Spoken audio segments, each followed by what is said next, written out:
Welcome back, Masters and Princesses, to another episode of Made News Network. I am your host, S.J. Nix, and this is tattoo number 22 for Spokane, Washington. Now, today it's Monday the 14th. Tonight is Sacramento. So just a little bit about that tonight. Dawn Patrol got kicking really early. They were out there a little before 4 a.m. Butch Portillo put up some video on Cafe if you want to see what's going on out there. I saw real briefly that Michelle was out there with her 12 string sitting on the sidewalk playing a little bit. And by 6 a.m., I think there was 20 people already. So Sacramento's going hard. I know Anaheim's going to go hard as well. So if you want a Dawn Patrol, get out there early. And remember, I'll be out there tomorrow at Anaheim. I'm not getting there super early, but if you are there before me, I'll be there about 6. You're wearing Dawn Patrol gear, I'll make sure you get a deck of cards. Enough of that backstory stuff. Let's talk about Spokane. And the best way to start with Spokane is the set list. Not a bunch of surprises here, but we did get a fair amount of shuffling. Stuff that was in the bottom of the set got moved up to the top. Just some shuffling around for whatever reason. I guess Psyche felt that's the way she wanted to run it that night. So top to bottom, we got Domination, Glory, Alone, Play, Sense, Choose Me, and for Miku's song, we got Time again. So the last two shows, Portland and Spokane, we got Time. From now on, Manners.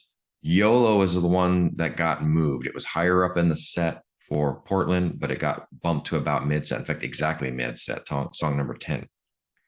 Then we got Memorable and Daydreaming. And now the surprise we got in here was Mirage. Kind of came out of nowhere, actually. And no pun intended.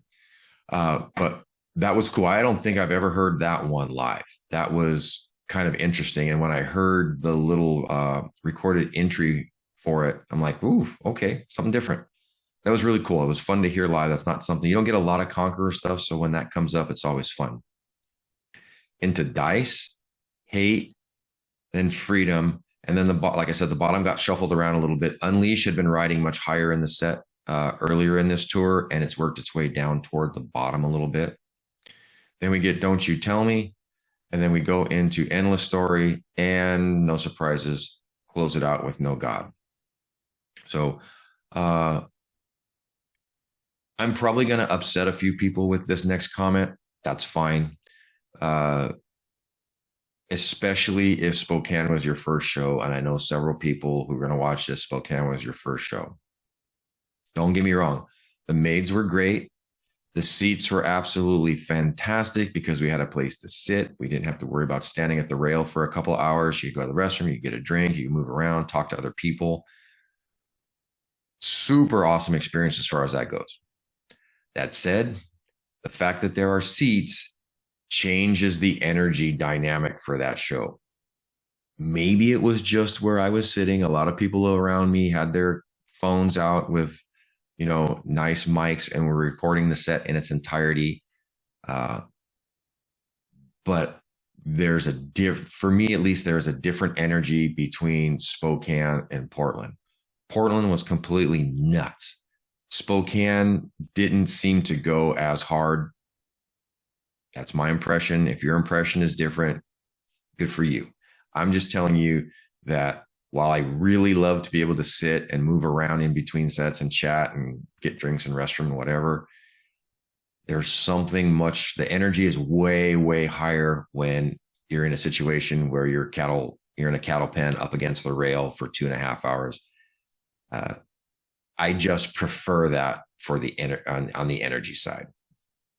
But I won't beat that up anymore. If it was your first show, let me know. Tell me what you thought of it. I thought the maids played great. They had some fun during Homogenite time. I really enjoyed the set. Getting a new song is always fantastic. And this will be my absolute last word on anything Starcrawler related to Band-Maid. Band-Maid obviously likes them. At the end of the set, they took photos with Starcrawler, and every single maid posted a thank you and that they liked and enjoyed them on the set. So we have our opinions about it. They like them. That's the end of it as far as I'm concerned. Now, I don't normally take pictures at shows. This time I grabbed my camera. I took my phone out of my pocket, snapped a couple of quick ones whenever someone was over near me, and I got a couple of good ones. I got one of Misa right in front of me, and Miku is in frame too. She's off to the side. She's kind of shooting her a side eye. That's a super memeable photo. So if someone wants to play around with it and make a meme out of it, I'd love to see all your different memes. I posted it on MNN's Twitter, so you can steal it from there. Or I put it in Cafe too, so you can steal it from Cafe and then make a meme about a post. I'd love to see those. Akane is really tough because she's so far back, and my stupid phone takes photos when it feels like it wants to take photos. So I put one up. I got a decent one of her. The Psyche, I thought, came out super, super good. She's got her arm up and her outfit is kind of flaring out. That came out really well. The Mincho picture that you see here is going to be during Freedom because she came over to our side and she's just singing along and playing. I thought that one looked really good. And then I think my favorite of the night, Miku was center stage and she looked my direction right when I took her picture. So she's looking right into the camera. I thought that one came out really, really good as well. So as far as the show, I had a great time. I prefer the GA crowd energy, but I prefer the ability to move about as I see fit with the seats. I should have talked about this in the front of the video, but I didn't. We had a pre-party at a place called 24 Taps. And when I say it was line of sight to the venue, I'm not kidding. You could look out, you could be standing at the front door of 24 Taps, and 150 yards away was the entrance to the venue. A little over 30 of us came out for that. We had some drinks, and then we had some food to go with it, did some contests, gave away some prizes, upgraded some people with some pretty good seats, and that was a fantastic time. So Trevor from 24 Taps, thank you so much for letting us come in and take over your restaurant for a little bit. And I think most of you noticed or had heard that I had said there was a $500 deposit. I was a little worried about getting to the 500. We did it easy. It was over $800. It was between $800 and $900 that we did. So absolutely no worries right there. That was fantastic. And again, they were cool enough. He did a couple of signature cocktails for us. He did the Pigeon Drop, which was a vodka martini with some grenadine. And then we did an Ice Queen, which is also a vodka martini, but with some blue curacao. So it tinted them red and blue just for a little bit of fun. That is kind of it. Oh, one last thing I want to put out there. When we were, in fact, over at the pre-party, there was a little girl in there. Her name, Olive, is her name. And if you watch the pre-party stream, you saw Olive. I did a little mini interview with her. And this was actually her second Band-Maid show.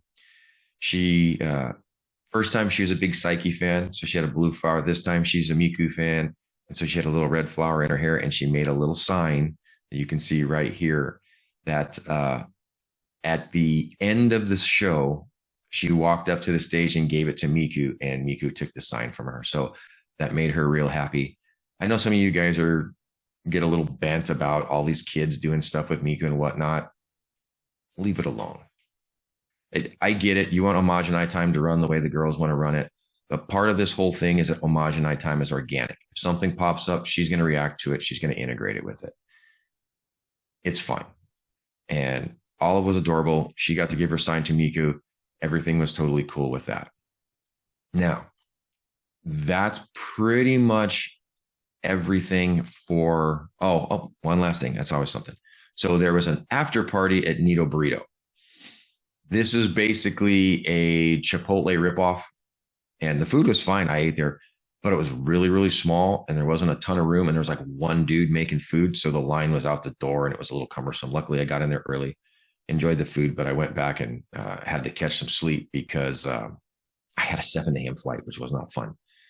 But yeah, we had a pre and post party at this show, which I don't think we've done before, really. Maybe in Japan, because normally we don't get seats. But to have a front and back end party was pretty cool. So everybody that attended either of those or both of those, I hope you had a great time. Now, I talked a little bit earlier, tonight is Sacramento. I'm pretty sure that either tonight or tomorrow, we're going to see the debut of Shambles. I could be wrong. It certainly wouldn't be the first time, but they seem to be hinting about it a lot. And since now I believe they're over 500K views for the video, it's got some circulation. It's really going to come down to whether or not they're comfortable playing it live yet, but I would expect to see it in one of the next three shows: SAC, Anaheim, or Mexico City. We'll see it before this North American tour is over. I almost guarantee it. Now, if you're at Sacramento tonight, have a great time. If you're going to Anaheim, I talked a little bit about that. Get out there early. Certainly try to get out there, even if you're GA, and I know it's a lot of standing around, try to get out there by 5 o'clock at the latest. We'll be handing out the sunglasses for our homage nighttime little prank. I want to make sure you get a set. There's about 450 that we're giving out. So there will be plenty to go around, and I'll do my best to make sure that we get as many of those handed out before door time as possible. I'm in a booth now, so I'm not going to be up front. I have a little more time to play around with going in later and whatnot, but at the same time, I have my family. So I will try to recruit some people to help hand them out as late as humanly possible. But the sooner you get there, the better chance you're going to get a pair of glasses. So Sacramento, have a blast tonight. Anaheim, we will see you in line early tomorrow. I'm going to bring the Flappy out. If you've never seen the Flappy Pigeon in person, you get a chance to see it. And I think that's it. So still a little bit tired. I finally got a good night's sleep, but I'm still recovering from the weekend. But for now, this is SJ Nix with tattoo number 22 from Spokane, Washington. Keep an eye out for Sacramento and Anaheim tomorrow. And with that, I will say, see ya.